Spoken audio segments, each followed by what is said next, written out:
Bonjour à tous, merci d'être là. Donc je suis Marc Pénat, je préside Formarec et je suis accompagné de Sandrine Léger qui travaille pour Fédérec dans le domaine de la formation. Donc nous allons vous présenter notre travail que nous avons fait à Formarec. Nous avons essayé de renouveler un petit peu l'idée de la formation à la Fédération des entreprises de recyclage et on va vous présenter le travail que nous avons fait et les options qui sont proposées pour l'avenir. Donc rapidement, on a fait 4 thématiques dans cette présentation. Les constats pour savoir où nous en sommes aujourd'hui dans le domaine de la formation chez Fédérec, la dynamique que nous avons entrepris de mettre en œuvre, puis les thématiques que nous avons choisi d'enseigner, et enfin la mise en œuvre vraiment pratique, puisque nous comptons notamment nous appuyer sur les centres d'enseignement et les entreprises régionales pour diffuser la connaissance sur le recyclage. Alors, dans le domaine du constat, nous avons créé Formarec en 1983 pour répondre aux besoins de la formation, en formation de la profession. Ce travail a eu lieu depuis ces années-là, mais n'a pas vraiment pris d'envol et c'est ce que je souhaite faire aujourd'hui. On a créé donc un conseil pédagogique avec les membres du conseil d'administration de la profession et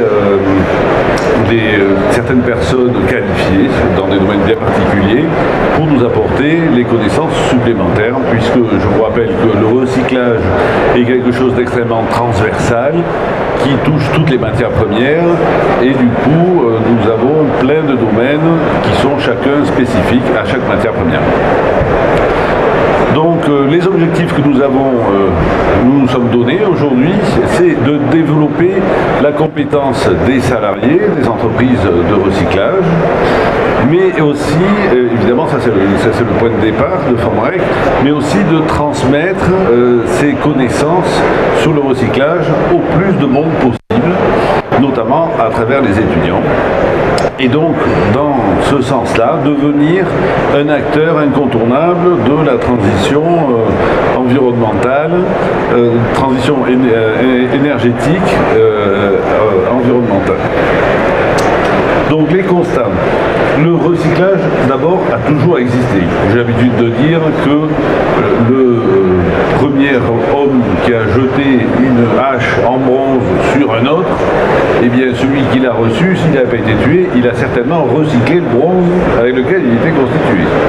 Donc le recyclage a toujours existé depuis que les métaux existent, depuis que tous les outils sont utilisés par les hommes, on a recyclé ces outils.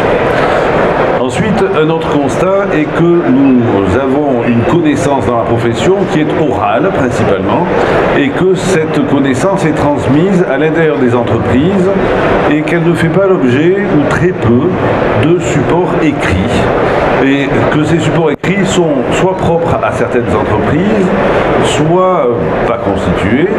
Et donc du coup, c'est très morcelé, c'est très diffus dans la profession et on n'a pas une base de données complète sur les connaissances qui sont utiles pour développer les activités de recyclage.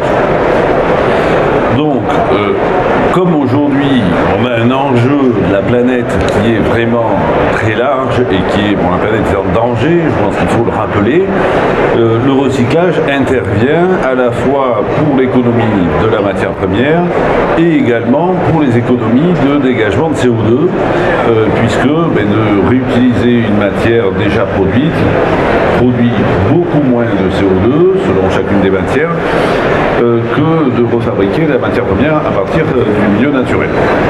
Donc on est en conformité avec les 50 mesures de l'économie circulaire et également avec le développement de l'emploi sur les métiers du recyclage. Donc ça fait partie de nos responsabilités. Donc on a en gros 3 types de responsabilités importantes. La responsabilité sociétale, puisque on est pourvoyeur d'emploi. La profession du recyclage est vraiment un foyer où on peut développer beaucoup d'emplois dans nos sociétés.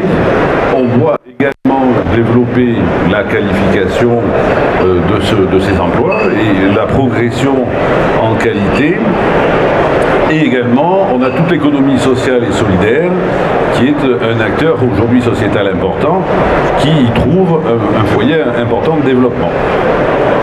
Ensuite, on a une autre responsabilité, qui est la responsabilité environnementale. Donc, on doit vraiment diminuer l'impact de l'humanité sur l'environnement. On ne peut pas continuer à développer notre modèle de société tel qu'on l'a fait en Occident. Si les 7 milliards d'habitants de la planète vivent comme nous, ben, c'est sûr que la planète, elle va mourir. Donc, on est obligé de trouver un autre modèle et le recyclage fait partie de ça. Donc, on a une responsabilité à ce niveau-là. On doit également diminuer l'enfouissement. On ne peut pas continuer à faire des accumulations de déchets que nos enfants, nos petits-enfants, tous nos descendants vont retrouver dans leur environnement avec des impacts qui seront divers et variés. Et on doit également donc aussi maîtriser les matières que nous utilisons pour constituer notre société. Donc là aussi, le recyclage intervient pour diminuer l'enfouissement et pour maîtriser les matières. Ensuite, on a une troisième responsabilité qui est la responsabilité économique. L'économie circulaire doit être développée, donc le recyclage fait obligatoirement partie de ça.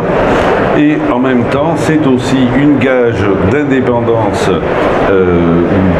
stratégique, une indépendance sur l'approvisionnement en matière. Donc pour nous, société occidentale, nous devons aussi économiser nos matières grâce au recyclage. Ensuite, les formations. Nous avons déjà un certain nombre de formations. Alors, je vais passer la parole à Sandrine, qui va présenter ça. Les formations qui ont déjà été identifiées par la France, qui sont spécifiques au recyclage. Donc, nous avons identifié le CAP pour le l'environnement rural, collecte et recyclage. Après, le niveau bac pro, gestion de production et de protection de l'environnement.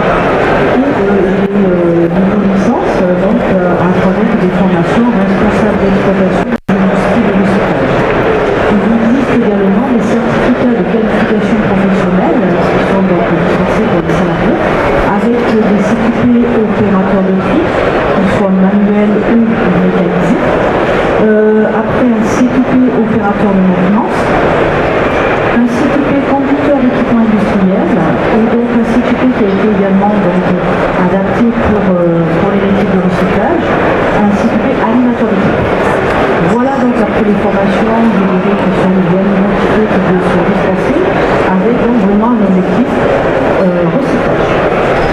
Par contre, dans les études que nous menées dans la France, il y a 19 emplois qui ont été référencés, rattachés aux entreprises de recyclage.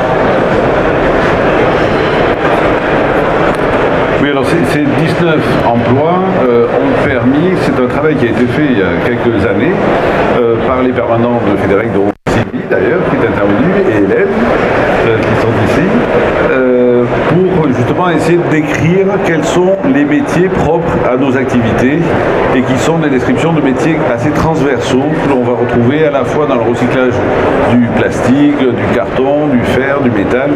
Donc ces postes, ces emplois repères ont été déterminés et nous ont permis aussi d'identifier quelles étaient les connaissances qui étaient nécessaires pour chacun de ces postes. À partir de ces connaissances-là, on a identifié ce qui correspondait un peu au niveau d'enseignement par poste. C'est vrai qu'un opérateur de tri sur une chaîne de tri a besoin de moins de compétences ou de moins de connaissances qu'un responsable d'exploitation, par exemple. Et donc, du coup, j'ai essayé de faire correspondre les niveaux d'enseignement avec les postes qui sont à pourvoir dans les entreprises. Donc, nous avons fait 3 niveaux. niveau CAP, donc dans lequel on y met aussi ce qui est certificat de qualification professionnelle, donc la valorisation des acquis par l'expérience, le bac professionnel et éventuellement un niveau licence. Et ensuite, ces compétences-là, on les a classées selon, on a fait une approche un peu systémique à travers l'approche du niveau technique, au niveau du management, de ce que chacun de ces postes doit faire, et au niveau des connaissances en administratif, puisque je vous rappelle que la gestion des déchets est générateur d'une quantité de démarches administratives absolument énorme. Donc, pour illustrer un petit peu ces correspondances entre ces niveaux et les métiers que nous proposons, je vous propose qu'on regarde particulièrement le niveau bac plus 2. Ce document existe sur le stand Fédérec, vous pouvez le consulter pour ceux que ça intéresse. Donc les emplois qui sont concernés, vous les avez à droite, c'est à notre avis le niveau de connaissance qu'il faut pour occuper ces postes-là, donc les chefs d'équipe, responsables de site. On est à peu près dans ce niveau-là d'enseignement. Ensuite, on a découpé ces connaissances-là en termes techniques, management, administration, avec notamment la connaissance des produits, l'analyse, les techniques d'analyse pour chacun des produits, parce que chacune des matières premières a ses propres techniques d'analyse. Au niveau des techniques de tri aussi, bon, on est dans le salon Polytech, vous avez tout un tas de machines de tri automatique. C'est intéressant que les responsables d'entreprise connaissent bien ces machines-là et je pense que c'est important que nous l'enseignions. Au niveau de la mécanique, des connaissances spécifiques à chacune des matières premières aussi. Ensuite, on a un problème de management dans toutes les entreprises en France. Je pense que c'est très difficile de pouvoir les encadrants, pour les postes d'encadrant ou de chef d'équipe. Donc justement, nous avons prévu d'accompagner les entreprises en proposant des formations sur le management. Le poste de chef d'équipe, de responsable d'exploitation doit être encadré, formé au management et aussi à la gestion de la production, qui se fait assez intuitivement, habituellement, dans les entreprises de récupération. Et ensuite, au niveau administratif, là, on a toute la réglementation sur les déchets, sur les finances aussi, évidemment, et la sécurité au travail. Donc ça, ce sont des domaines qui nous ont semblé importants. Et nous avons regardé les 3 niveaux qui nous semblent importants à pourvoir en termes de formation. Et nous avons classé le niveau de compétence qui doit être atteint par chacun des niveaux des métiers que nous avons dans l'entreprise. Et nous avons fait ces tableaux-là, donc qui sont également consultables à côté. Donc vous pouvez regarder plus en détail, je ne vais pas rentrer dans le détail parce que c'est assez fastidieux à lire, mais je vous invite à consulter à côté. Alors pour les centres de formation, ça permet justement de voir si ce qui est demandé, ce qui est proposé par le centre de formation correspond à notre besoin. Et c'est vraiment ça qui nous a permis d'exprimer notre besoin. Ce travail-là a permis pour nous, Fédérec, de caler notre besoin en formation par rapport aux besoins en recrutement que nous avons. C'est la base du programme que j'ai fait ce début d'année, que j'ai appelé PTERIS, pour proposition technique d'enseignement sur le recyclage, et qui justement balaye assez largement l'ensemble des formations que nous souhaitons mettre en œuvre dans ce programme et dans le courant de l'année qui vient.